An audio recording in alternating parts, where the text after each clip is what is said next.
How you doing there? Welcome back to Babylon Talmud. Today we're studying Daf Pei Beis, Daf 82 of Masechta BavaMetzia. Friends, your friends.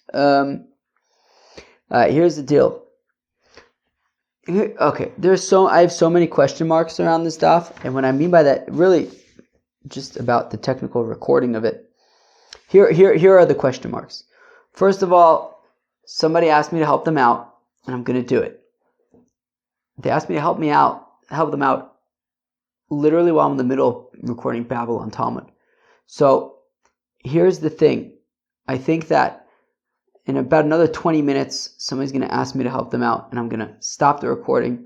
I'm going to help them out, and then I'm going to come back to it. That's one thing. The other thing is that I think that the question is, do I finish the parak today or not? The argument to finish the parak today is that, well, then tomorrow we could start with the new parak of Asocher es HaPeyalim.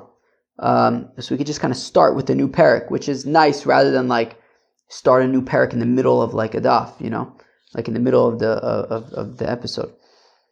The reason not to do it is, well, the new daf doesn't really start until like, I don't know, kind of 3/4 of the way down the daf. So I have a feeling I think I'm just going to go for it. Now, the thing is, I actually didn't prepare it till the end of the daf, so I'm going to have to do it in a separate setting. But I think it's worth it to be able to start the next daf, to be able to start the new parak on its own daf. I think there's value to that.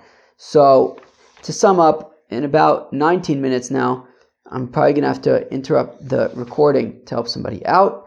And then I think I'm also going to interrupt the recording at the Mishnah on Pei Beis and with Beis.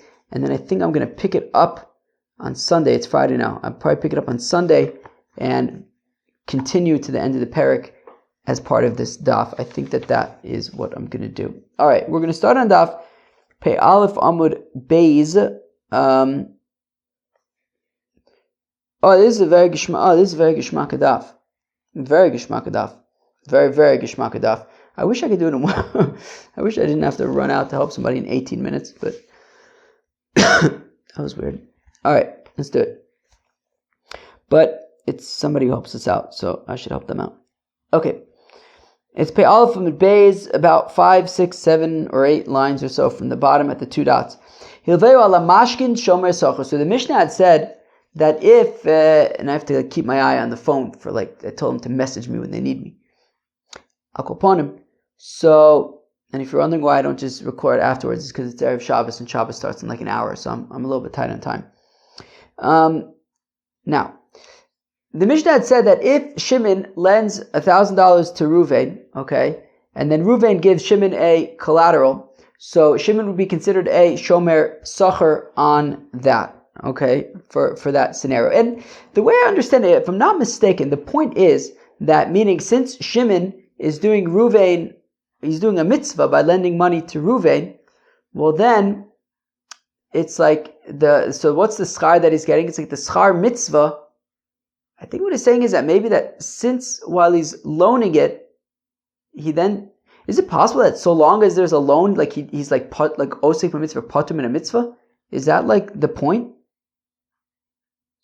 It might be. I might have to clarify that. But anyways, but the reason to say that, okay, so Shimon lends $1,000 to Ruvain, okay? Ruvain gives Shimon a collateral, okay? So the question is, what's Shimon's responsibility towards that collateral? Is he a shomer socher? Is he a shomer chinam? So the Mishnah says that he's taka a shomer socher. So the question is, what's the reward that Shimon's getting? It's somehow connected to the fact that he's doing a mitzvah. Okay. What does Rashi say in the Mishnah? He says, no, Mishnah, where are you? Rashi, where are you? Mishnah, where are you? Where am I? Shomer socher, no, that shomer socher, schar mitzvah. So there it's schar mitzvah. So what? Just the schar. So Rashi and the Mishnah sounds like it's just the schar that he gets for doing the mitzvah. But all right, let's see what happens as the daf develops.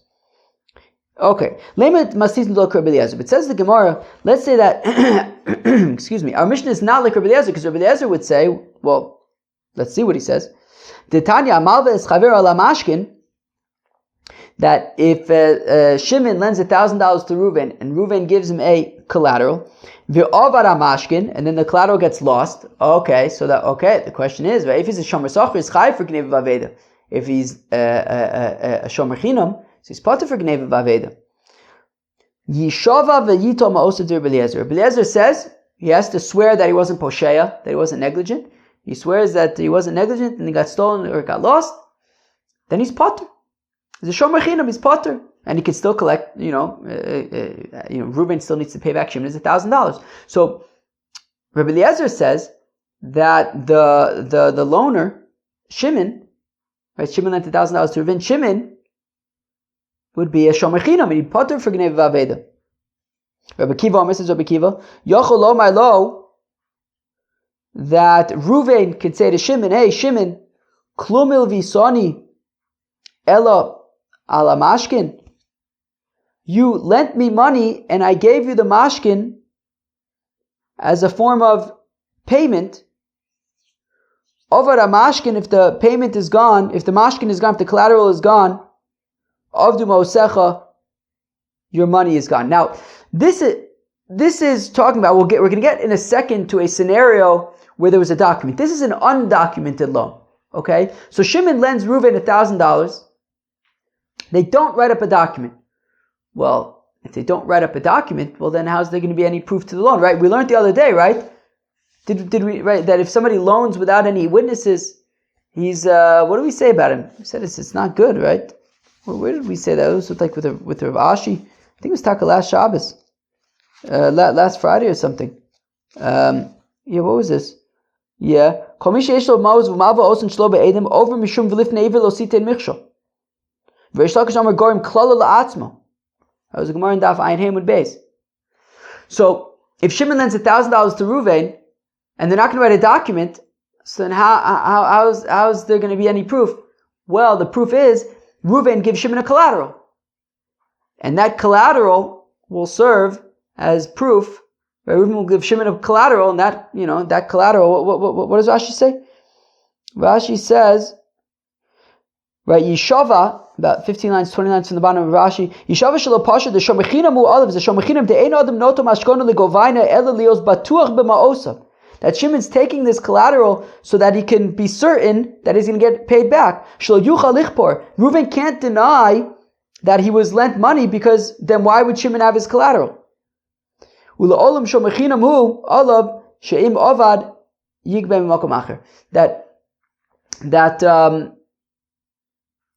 what's the point of so this is talking about where there was no document, there was no shtar, and the collateral, therefore, according to Rabbi Eliezer, the collateral is simply serving as sort of a guarantee that Shimon, right, as a record of the loan, so that Shimon has some kind of proof that he's entitled to get paid back. Now, but it isn't a form of payment per se, whereas Rabbi Kiva disagrees and says that it is a form of payment, and Reuven could say, look, if you lost my collateral, you lost your payment. We're going to see later on in the Gemara, does that mean that he lost all of his payment, some of his payment, but, okay. So Rabbi Eliezer says regarding that collateral, he's a shomer chinam. There's no payment involved. It's not a form of payment. He's not getting any benefit from that collateral per se. It doesn't make him a shomer socher. He's a shomer chinam. Rabbi Kiva says, no, it is a form of payment, and he would be considered a shomer socher. So let's read that again. So Levi Masisim the Rabbi Eliezer, say the Mishnah is not like Rabbi Eliezer. The Tanya that we learned in the Brayso, Malves Chaver Lamashkin, that if Shimon lends Reuven $1,000 and Reuven gives Shimon a collateral, the Avad Amashkin, and then the collateral gets lost, Yishava v'yitom most of the Rabbi Eliezer. Rabbi Eliezer says Shimon just needs to swear that there was no negligence, and he's potter because he's a shomer chinam. Shomer chinam is potter for gneva v'aveda. Rabbi Akiva, says Rabbi Akiva, Yochel lo my lo, that Shimon could say to Reuven. No, fakert. Reuven could say to Shimon, "Klum ilvisani ela ala mashkin." You lent me together with a mashkin, with a collateral. That collateral is part of the loan and is considered payment, as part of the payment of the loan, assuming that it's less than the value of the loan. Over a mashkin, over mosecha. If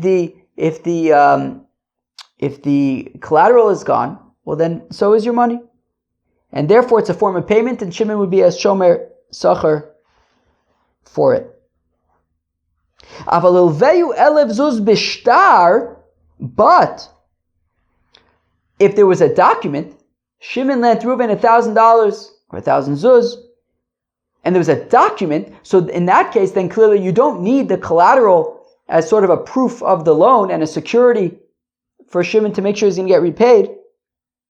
And then in addition to the document, Reuven still gives him a collateral. Now, in general, a loan with a document would have a chrayis nechasim. There would be shibud karkos. There would be proof with the document. There would be if Reuven doesn't pay it back, Shimon can collect from his property. You don't need a collateral. You don't need a collateral as a proof that there was a loan. You don't need a collateral as to guarantee the payment of the loan. So what's the point of the collateral? Everybody agrees then that what's the point of the collateral? It's a form of payment. And therefore, because you don't need the collateral for any other reason, so therefore, if the collateral gets lost, then Shimon's money, right? And then that's going to cost Shimon some money. So we're saying that the Mishnah is not like Rabbi Eliezer, because our Mishnah says that when Shimon lends Reuven $1,000, when Reuven gives Shimon a collateral, our Mishnah says that Shimon would be a shomer sacher. Rabbi Eliezer says he'd be a shomer chinam. Afilu Tamer Rabbi Eliezer. You can even say that our Mishnah is like Rabbi Eliezer. How so? We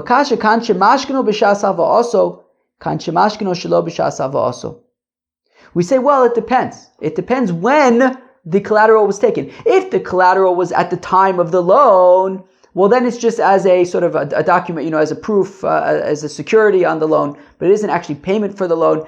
And that's why Rabbi Eliezer is saying in the Brisa that he's a shomer chinam, because the collateral wasn't actually payment for the loan. However, our Mishnah that says that he's a shomer sacher is because the collateral happened later on.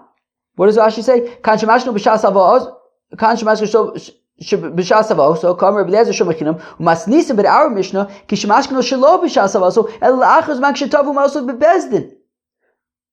When they went to Bezdin because Shimon wanted to claim his money, v'lo shilim, and Reuven didn't pay him.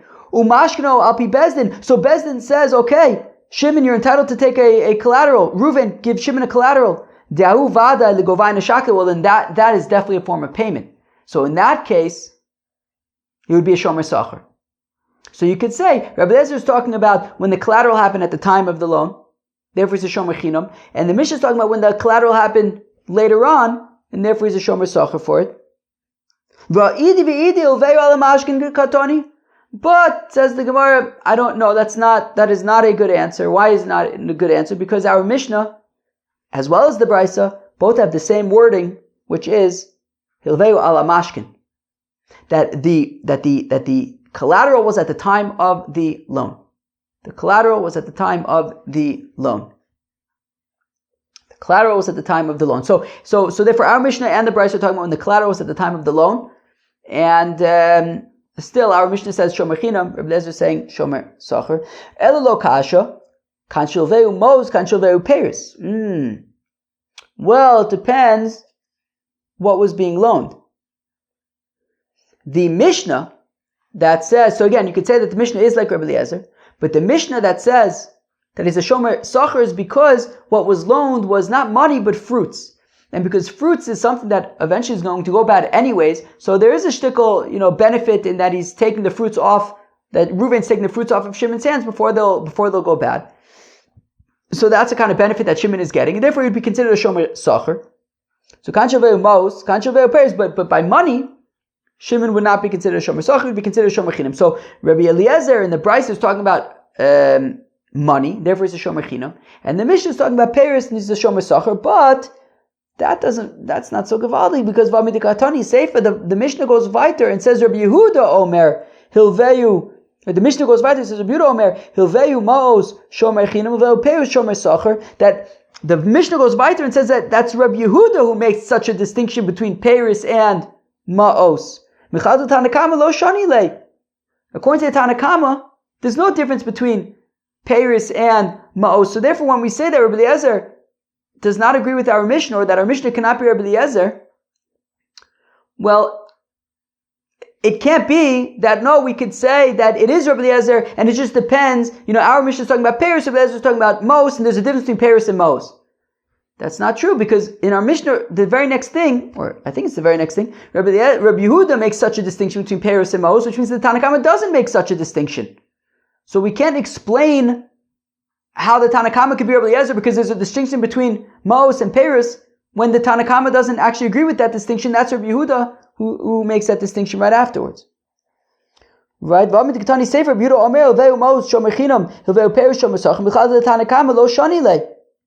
Tanna Kama doesn't make a distinction between Paris and Ma'os. So the Gemara says, you know what? Okay, but how about this? Kula Rabbi Yehuda. Actually, the entire Mishnah is Rabbi Yehuda. It's not that there's a Tanna Kama and Rabbi Yehuda. The whole Mishnah is Rabbi Yehuda.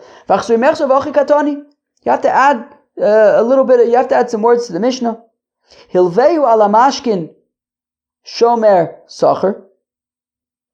That if Shimon lends $1,000 to Reuven, and Reuven gave Shimon a collateral, Shimon is a shomer sacher. Bar midvar mamurim, when? Shehilveu Paris. That Shimon lent Reuven Paris, then he would be a shomer sacher. Aval hilveu maos, but if Shimon lends Reuven money, shomer chinam. Div Rabbi Yehuda, Rabbi Yehuda Omer, hilveu maos shomer chinam. That Rabbi Yehuda says that if Shimon lends Reuven money, he's a shomer chinam. Hilveu Paris, shomer sacher. But if Shimon lends Reuven money, he's a shomer.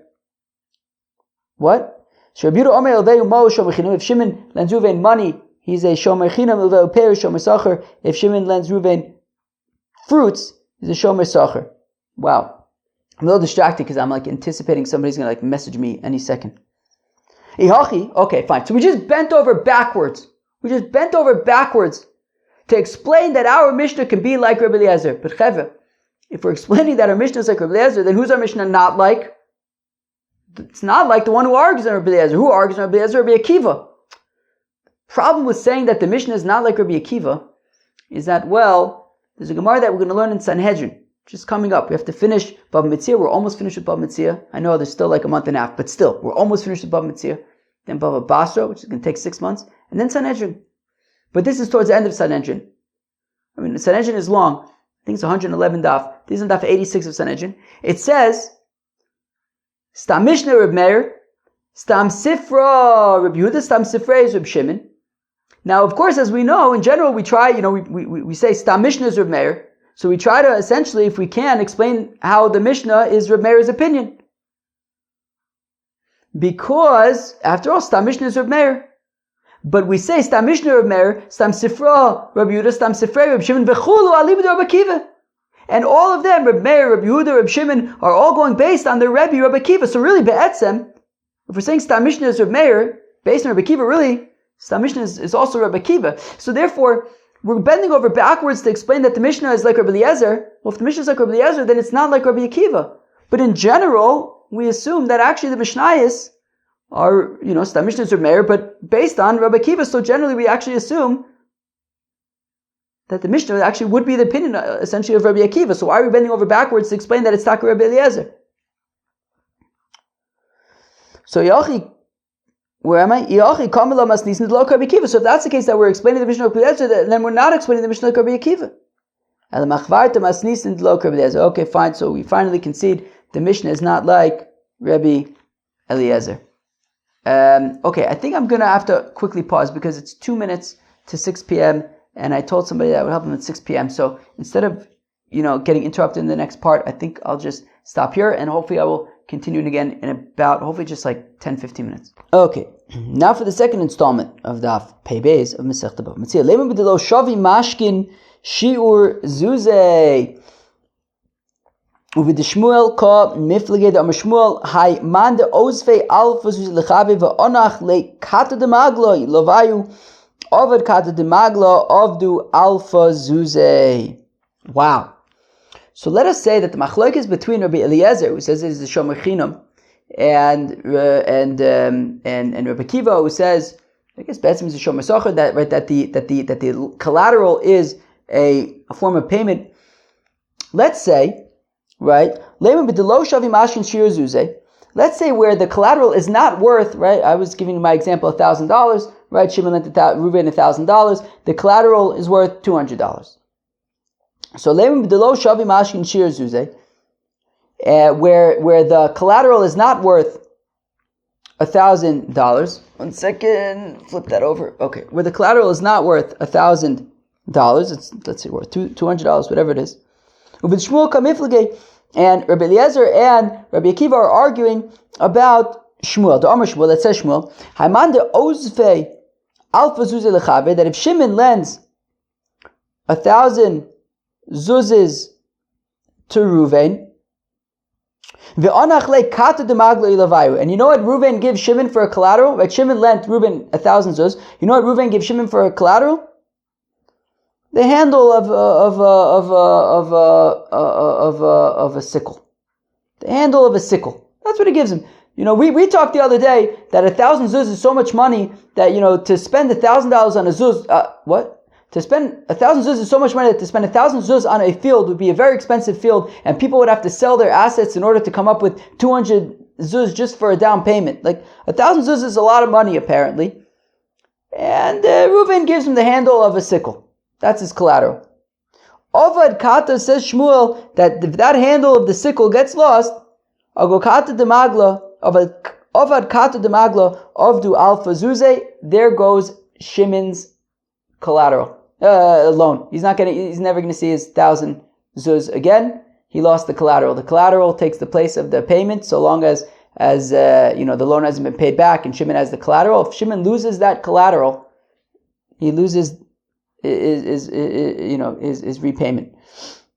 So let's say that Rabbi Akiva holds like Shmuel, and therefore the collateral is the payment, and Rabbi Eliezer doesn't hold of Shmuel, and the collateral is not the payment at all. So says the Gemara, no, if the collateral is not worth the value of the loan, well then, in that event, nobody holds like Shmuel. Nobody would say that if the collateral is worth less than the loan and the collateral gets lost, then the entire loan is thrown out the window and Shimon can't get paid back anything. No, nobody says that. Meaning neither Rabbi Eliezer nor Rabbi Akiva would say that. So what are they arguing about? B'deshavi shi'ur zuze. It's talking about where the collateral is worth the value of the loan. If the loan was for $1,000, the collateral is worth $1,000. And they're arguing about Rabbi Yitzchak's opinion. Rabbi Yitzchak says, Rabbi Yitzchak minayin levalchov shekone mashkin. How do we know that a creditor acquires the collateral? Shenemar, as the pasuk says, ulchasi et stokim enu kone mashkin stokim in ole. That the pasuk says by, when you have a collateral, so then you return it. If it's a nighttime collateral, so you return it at night, and it says, ulchati et stokim, it will be considered a very kind thing that you're doing, a very gracious thing, a very good deeds thing to do to return it. Now, if you don't own it, so then it's not much of a good deed. You kind of have to give it back. But if you own it and you're giving it back nonetheless, well then it's a very righteous thing that you're doing, right? So when it says that by returning the collateral at night so that he can use it, it will be considered a very sort of righteous thing of you to do. Well, if he doesn't own the mashkin, then why would it? If he doesn't own it, then why would it be such a gracious thing to do? It's not his. But the point is that he is kona mikan levalchov shekona mashkin. So the point is that so we see from there that a balchov is kona the mashkin. So we say that the value of the collateral is equal to the value of the loan. Rabbi Akiva says that Shimon would be kona that mashkin. And that's what Rabbi Akiva says, and Rabbi Eliezer disagrees. V'tizbra, but the Gemara says, wait, I don't think so. I'll say that when Rabbi Yitzchak says that Balchov kone mashkon, I'll say that is when the collateral is given not at the time of the loan, is given later. And also, as we're going to learn later in Daf Kuf Yud Gimel or something, I think it says that. What does it say? Kuf Dalet, Kuf Yud Gimel. I don't. Kuf Yud Gimel. It says that this is the Shaliach Bezdin who collects the collateral and is kind of managing it. So, meaning we're talking about when Reuben didn't pay it back, and then Bezdin requires him to take a collateral. So it's talking about later on. So I'll say that later on, when the collateral comes later on, that's where Rabbi Yitzchak says that Baal Chov Kona Mashkon. But we are talking about, right? We said Ilveu al Mashkon. We're talking about when the Mashkon was at the time of the loan, which is a different story. So therefore, it wouldn't be that Rabbi Eliezer and Rabbi Akiva are arguing about Rabbi Yitzchak and Baal Chov Kona Mashkon or not. Where am I? So I'm going to read that again. If the collateral was not at the time of the loan, so then you could say Baal Chov Kona Mashkon. Also, but if the collateral is coming at the time of the loan, such as in the machlokes between Rabbi Eliezer and Rabbi Akiva, mi Omer, would Rabbi Yitzchak say Baal Chov Kona Mashkon? Elo Mashkon shelo b'shas halva also. Look, if we're talking about mashkino shelo b'shas halva also, so everybody would agree with Rabbi Yitzchak and how he learns that pasuk. But v'hacha, the machlokes between Rabbi Eliezer and Rabbi Akiva is b'mashkino b'shas halva also, of course, is when the collateral is coming at the time of the loan, as we said. Uv'shomer aveda kamiflige, and the machlokes is about shomer aveda, right? The machlokes here is right between Rabbi Eliezer, who says that he's a shomer chinam, and Rabbi Akiva says shomer sacher. It's the machlokes by shomer aveda, right? When we learned about this, I guess it must have been in BavaMetzia, that when somebody finds a lost object, right? Now you found the lost object and you're watching it, you're guarding it. So then, are you considered like a shomer sacher, or you consider like a shomer chinam? And that machlokas would apply here by the collateral. They're arguing like about a shomer aveda. The itmar, that it was stated shomer aveda when it comes to somebody who finds a lost object and now he's the custodian for it until it's returned. Rabba amar shomer chinam. So Rabba says that he has the status of a shomer chinam. Rabbi Yosef amar kishomer sacher, whereas Rabbi Yosef says he has the status of shomer sacher. So we want to say that Rabbi Eliezer says shomer chinam is like Rabba, and Rabbi Akiva says shomer sacher is like Rabbi Yosef. So now, obviously, Rabbi Akiva who says shomer sacher cannot hold like Rabba who says shomer chinam, but maybe Rabbi Yosef would argue that both Rabbi Eliezer and Rabbi Akiva agree with his opinion. Rabbi Yosef would try to argue that both Rabbi Eliezer and Rabbi Akiva agree with his opinion. Lemad Rabbi Yosef Tanoi, do we need to say that Rabbi Yosef is a partisan issue? That Rabbi Yosef is a machlokas between Rabbi Eliezer and Rabbi Akiva? Do we need to say that Rabbi Eliezer specifically holds like Rabbi Akiva but not like Rabbi Eliezer? No, we don't need to say that. B'shomer aveda, look, when it comes to a shomer aveda, now remember our Mishnah is talking about collateral on a loan. But when it comes to a shomer aveda, I mean, even in our Mishnah, by the way, right, we had mentioned that by a poor person, the loaner could like rent out the collateral and use that collateral to chip away at the loan, and that would be like considered like a type of a shavas aveda. But anyways, we're saying that by a shavas aveda, Rav Yosef would argue that when it comes to Ashavas Aveda,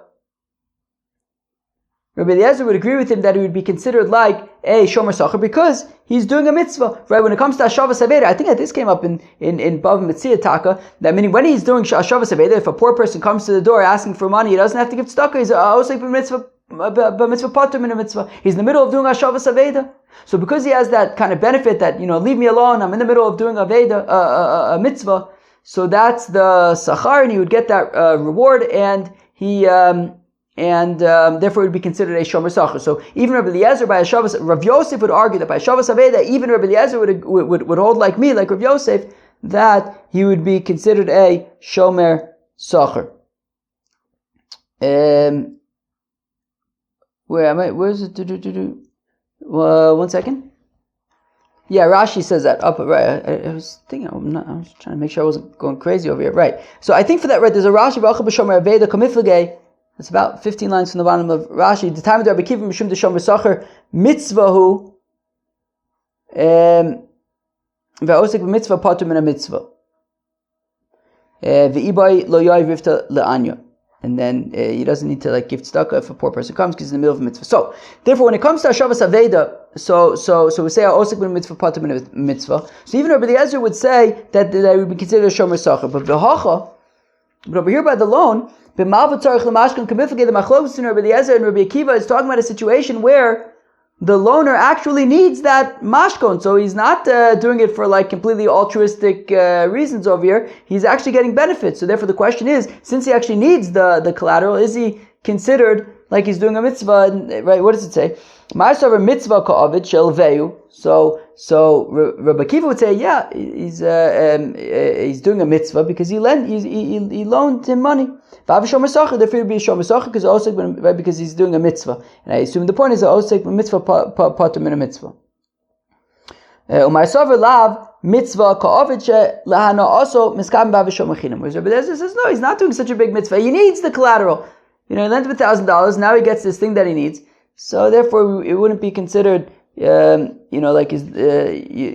kind of highlight the mitzvah angle to say that he'd be a shomer sacher, and rather he'd be considered a shomer chinam. Abba Shaul Omer says, Abba Shaul mutar la'adam la'asker mashkono shel ani lios pochis v'holech. Said Abba Shaul that a person can rent out the collateral, right? If a person lends money and then he gets a collateral, so he can rent that out, and so that he can make money off of it, and then that would kind of chip away at the loan for a poor person, so that it would be easier for him to be able to get his collateral back.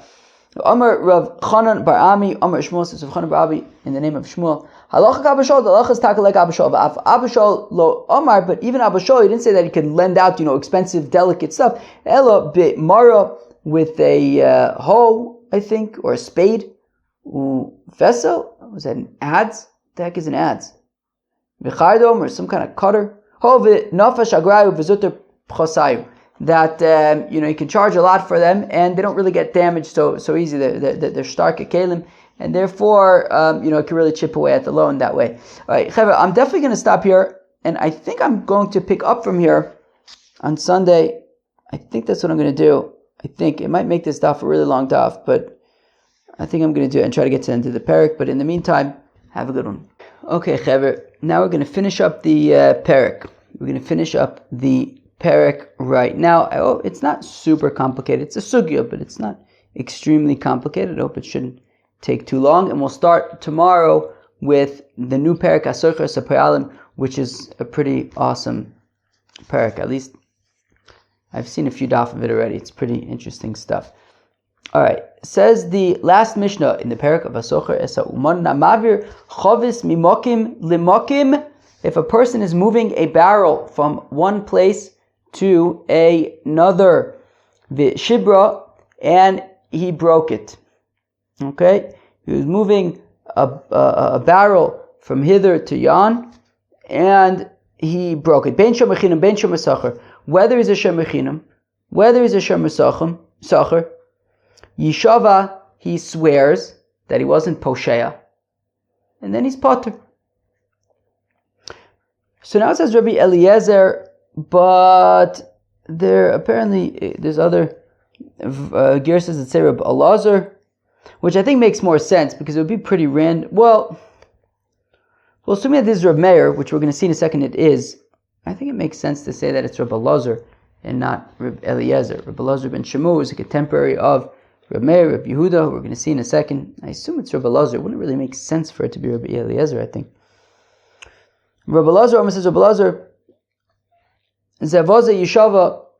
So Rabbi Elazar Be'etzim agrees with the Tanakama, but at the same time he says, "But v'tmiya ani imicholin Zavaza Lishava." But I don't really understand why. He says, "Yeah, the truth is, right? I understand that the tradition is that what the Tanakama is saying is correct, but I'll tell you, I have questions, and the Gemara is going to list those questions." Says the Gemara, Tana Rabban, the Rabbi said, "Ma'avir chovis lachaver mimakim lemakim." A friend who is moving a barrel, I guess, for his friend, to his friend, mimakim lemakim, from hither to yon. V'shibra, and he breaks it. Bein shomer chinam, bein shomer sacher. Whether it's a shomer chinam, whether it's a shomer sacher, Yeshava Divra Mary swears, and then he doesn't have to pay according to a mayor. So now, I didn't say this in the Mishnah, but what's interesting about this is, okay, I understand why shomer chinam would swear that he was not posheya, because pshia is the only thing that a shomer chinam would be chayav for. So shomer chinam, the only thing he might be chayav for is if he's negligent. He swears he wasn't negligent, and he's off the hook. But a shomer sacher is a little bit more interesting, because a shomer sacher, while he's potter for ones, he's still chayav for gneva v'aveda. So therefore, swearing that he is not posheya would only matter if breaking it would be considered ones. But who's to say that it's an ones? Maybe it's considered like gneva v'aveda, and he should be chayav. But anyways, Reb Meir says, whether it's a shomer chinam, whether it's a shomer sacher, you swear that you were not posheya, and then potter. Rabbi Yehuda says of Yehuda, shomer chinam yishava. So Yehuda says, look, a shomer chinam swears that he was not negligent, and then if he wasn't negligent, he's potter. But no say sacher yishalim. But if he's a shomer sacher, then he does have to pay, because it wouldn't be considered ones. If he's a shomer sacher, he would have to pay. Rabbi Elazar Omer, again, it says Rabbi Eliezer, I hope it's okay that I'm gonna, yeah, the truth is, later on, actually, I'm seeing, later on, even the Gemara says Rabbi Elazar, I'm gonna say Rabbi Elazar, what it makes, how could Rabbi Eliezer come out of nowhere now? Talking about Rabbi Meir and Rabbi Yehuda, and they were just suddenly jumping up 2 generations? I assume it's Rabbi Elazar. Rabbi Elazar Omer says, Rabbi Elazar Zevaze Yishava, that, yes, I agree with Rabbi Meir, that Zevaze Yishava, that both the shomer chinam and the shomer sacher can swear, but v'tamia ani im yicholin Zevaze Yishava. But I have questions on both the shomer chinam and the shomer sacher about how exactly they are swearing. Okay, and we're going to get to these questions in a few minutes. So the member the Savar of Meir Niska Lab Posheyahu. Remember the sugya from BavaMetzia? The question is Niska Posheya. If a person trips, is he considered negligent? So over here we're talking about if a person's moving from a barrel from hither to yon and it breaks. So at least it has to at least be you have to at least consider that that he tripped and it broke that way. And we're saying that he could just swear that he was not negligent, and then he's off the hook. So that means that niskal lab posheya, that tripping is not considered posheya, because if tripping was posheya, then how could he swear that he wasn't posheya? He was posheya. So therefore, it sounds like Reb Meir would say niskal lab posheya, that if a person trips, he's not considered negligent, and therefore he could swear, look, I wasn't negligent, and he's potter. But ve'atani, we learn in a brayso in BavaMetzia, nishbira kado. Then it says v'lo silko naflo gemalo v'lo amida. Okay, but the important part is nishbira kado, meaning if a person. Let's go weiter for a second. Reb Meir mechayev be'azekin v'chacham omrim potter midinei adam v'chayev b'dinei shemaim v'kaim alon debenisko posheya plige. And we hold that the machlokas between Reb Meir and Chachamim is regarding nisko posheya. So let's read that again. Ve'atani, we learn in the brayso, nishbira kado, if he trips and his jug breaks, v'lo silko, and then he didn't pick it up. Naflo gemalo, if he tripped and then caused his camel to fall, v'lami, then he didn't pick it up. But specifically, we're talking about right now the tripping part, the tripping and the jug broke. So Reb Meir mechayev be'azekin, Reb Meir says that you'd be chayev for the damage that you caused to the jug, because niskal posheya. The Chacham say potter midin adam chayev b'dinei shemaim, that he's potter. Chayev b'dinei shemaim, but he's potter. V'kaimel de b'niskal posheya plige. And we hold that the machlokes between Reb Meir and the Chacham is that Reb Meir says niskal posheya and the Chacham say niskal ab posheya. So how could, on the one hand, Reb Meir is saying over here that he just swears that he was not posheya and he's off the hook? That would imply niskal lab posheya, but in BavaMetzia we say Reb Meir holds, the brayso in BavaMetzia says Reb Meir holds niskal posheya. Reb Elazar Tav Mishashana Zo Loshana Zo. So Rabbi Elazar the Amora, not Rabbi Elazar the Tana, who we've been talking about until now today. Wow, we have Rabbi Eliezer, who I'm arguing is really Rabbi Elazar. Those are Tanoim. Now we're talking about Rabbi Elazar the Amora. Okay. Says Rabbi Elazar, so what do? We have a Bryce in Bava Kama where Rabbi Meir is saying Nisko Posheya. We have a Mishnah in BavaMetzia where Rabbi Meir is saying Nisko La Posheya. Says Rabbi Elazar, it's a problem. You know what? Whoever the Tana was who was quoting Rabbi Meir's opinion here is not the same Tana as the Tana who was quoting Rabbi Meir's opinion in Bava Kama, and they're contradicting one another. Okay, now moving on to Rabbi Yehuda. Also Rabbi Yehuda comes Rabbi Yehuda to say Shomer Chinam Yishava. Look, Niska Lav Posheya, and therefore if he's a Shomer Chinam, he simply swears that he was not negligent, and then he's potter, because the Shomer Chinam would only be chayav for Posheya. He swears that he wasn't Posheya, and then he's potter. No say Socher, however, Yishalim, but a Shomer Socher would have to pay. Haikidine v'Haikidine. A Shomer Chinam swears that was not Posheya and he's potter, and a Shomer Socher who, even if he wasn't Posheya, he would still be chayav for Knei v'Aveda, and Rabbi Yehuda holds that this is not a scenario of Ones, and therefore he'd be chayav. Vasar Balazar, the Meir comes Rabbi Elazar to say, in Gemara Rabbi Meir, he says, you know what, look, the tradition is that Rabbi Meir is correct. That both the Shomer Chinam and the Shomer Socher swear that they were not Posheya, and they are potter.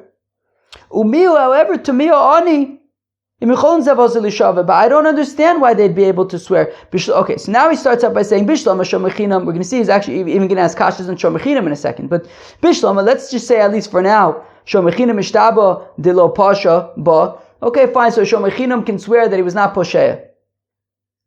Okay, he could swear that he was not Posheya, and then he's off the hook. El Shomer Socher amay Mishtaba. But why can a Shomer Socher simply swear and then he's potter? Kilo Pasha Nami Shalume Boy. Even if he was not Posheya, fine. So he swears he wasn't Posheya, Shkoyach, but he should still have to pay. This isn't necessarily considered an ones, so he should still have to pay. He's chayav for Gnei v'Aveda.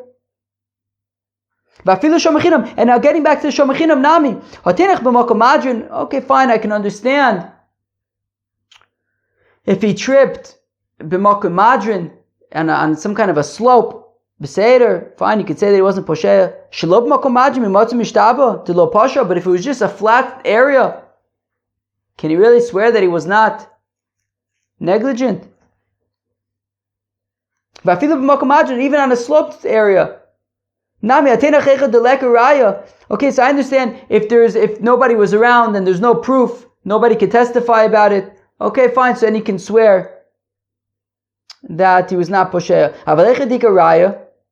But if there were people around and people saw it, so they say, right, even if just let him bring a proof, let people testify that he was not negligent, and then he'll be potter. The Tani Isa ben Yehuda says Isa ben Yehuda ein roeh shvus Hashem tia b'neim, that when there's nobody who sees, so then you swear. But hayesh roeh yavi rai potter. But if somebody saw, don't swear. Bring witnesses. So therefore, Rabbi Elazar says, look, I understand that the tradition is like Reb Meir, that both the Shomer Chinam and the Shomer Socher swear and then they're potter. But I don't understand. A Shomer Socher, who cares that he swore? He's still chayav for Gnei v'Aveda. A Shomer Chinam, it's not so posh that he could swear.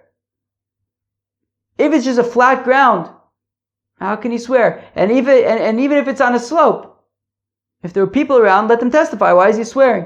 So, Rabbi Elazar says, I have lots of questions, but nonetheless, I do understand that the tradition is like Reb Meir. But now says Reb Chia bar Abba on Reb Yochanan. So Reb Chia bar Abba, Taka gives an interesting explanation that I think would probably maybe explain why, even though Rabbi Elazar has these questions, we still pass him like Reb Meir. Reb Chia bar Abba Reb Yochanan, Shvu zot hakonas chachomim hi. Listen to what Reb Chia bar Abba Reb Yochanan says. What he says is that no, really, there's no contradictions here. It's not that there was two Tanoim that were two teachers of Brises that were explaining Reb Meir and they contradict each other. No. Nobody's contradicting anybody. Just two separate scenarios. Look, the definitive Brisa is the one in BavaKame. BavaKame, it says, and Niskal Posheya, that is Be'etzim Reb Meir's opinion, Niskal Posheya. However, in this Mishnah, there's an Ander Azach. This Mishnah is talking about where somebody's doing his friend a favor. Somebody's doing his friend a favor.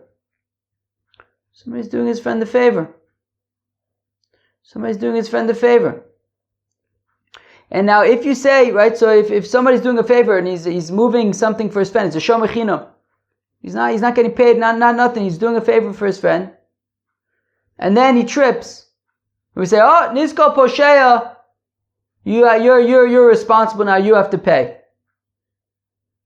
So Reb Chia bar Abba Omer b'Yochanan, Shvuah zot hakanos chachomimi, that this Shvuah is midirabanan, Shem iyata omike, because if you don't allow him to get himself off the hook by saying, we'll see exactly what he's swearing in a second, so let's leave that for a second.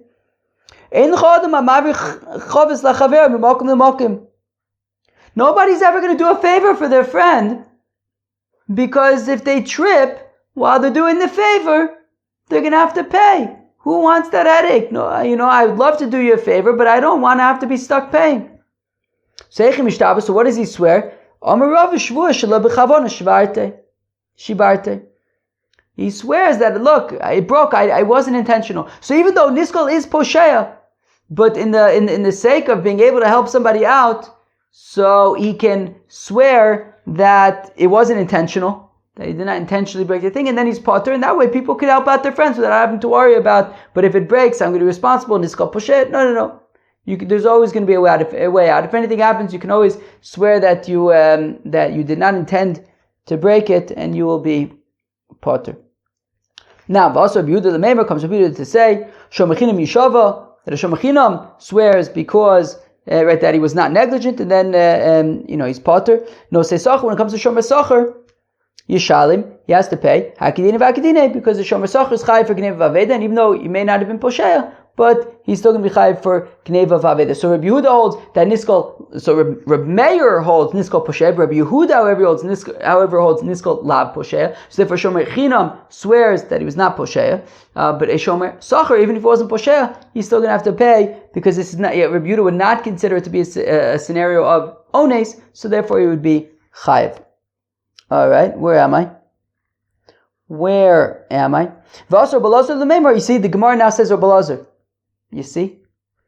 Vasar Balazar the Memor, comes Balazar to say, in Gemara Kramer, yes, it's true, the tradition is like Reb Meir, that both the Shomer Chinam and the Shomer Sacher swear in their potter, but miu tamia ani emicholin zavaze lishava. However, Balazar says, I have some questions, and it's going to be the same questions he asked before.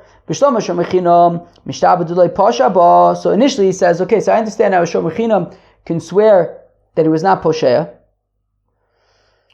Now the Shomer Sacher, amai mishtaba, kilo Poshen ami, boy shalume. But why would a Shomer Sacher be able to swear and get off the hook? Even if he wasn't Posheya, he should still have to pay. Even if he was not Posheya, he would still have to pay, Shomer Sacher. And also getting back to Shomer Chinam, I understand if it's on a slope, but if it was just a flat area, flat surface, he would swear that it was not Posheya. How could it not be Posheya? Even if it's a slope.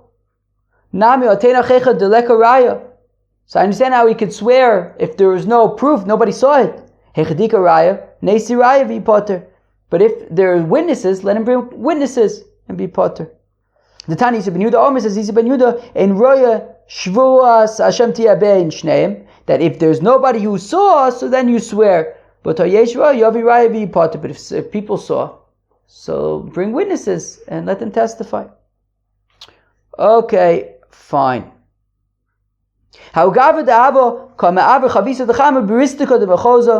So there was a person who was transporting a barrel of wine in the, I guess, open space. What does Rashi say? Rishtika Rechava. I don't know the main street, let's say, of Mechoza.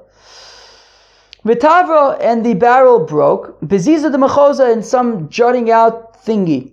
So also lekame de Rava. So he came for Rava. Amale Rishtika de Mechoza shchiche ba'inche. So Rava says, look, the barrel broke in a very public area.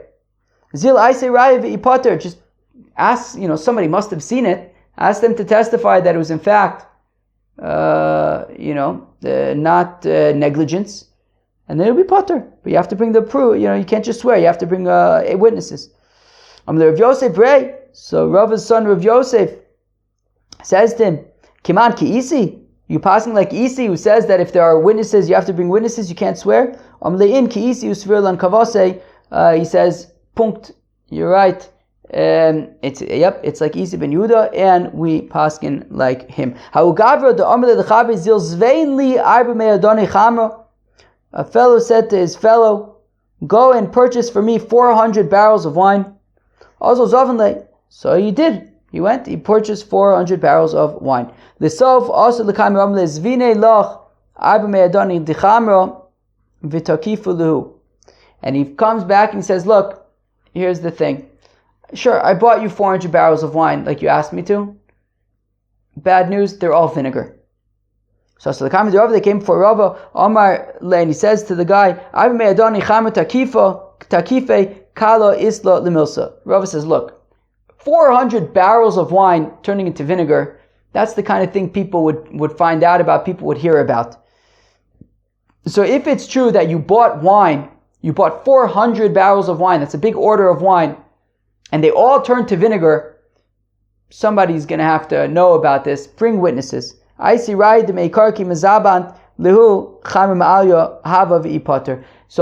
find two people who are willing to testify that when you purchased these, when you initially bought these 400 barrels of wine, they were wine, and then they subsequently turned vinegar, and you didn't just buy vinegar. Rav Yosef Brei, Kiman Ki Isi, says Rav Yosef, Rava's son Rav Yosef to Rava. So you said that he has to bring a witness. He has to bring witnesses. He can't just swear. That sounds like isi. Amalei in ki isi b'svirlan kavase. Rava says yes, exactly. It's like isi, and we paskin like isi. Iskin Rav Chia Bar Yosef b'sichra. Rav Chia Bar Yosef established, I guess, enacted in sichra. Hanididaru ba'agra v'isbar. Okay, so apparently this is like, I don't know, some kind of way of carrying stuff. Yeah, some kind of way of like carrying stuff. Kind of like a Wasserträger kind of thing. I guess you would have like some beam that you would like hold, and then you can have like, I don't know, you can like dangle things on either end and schlep stuff. So if stuff like breaks and gets damaged, Nishalim Palgo, so then they split the damages, right? The porter is only responsible for half of the damages. My time, how come?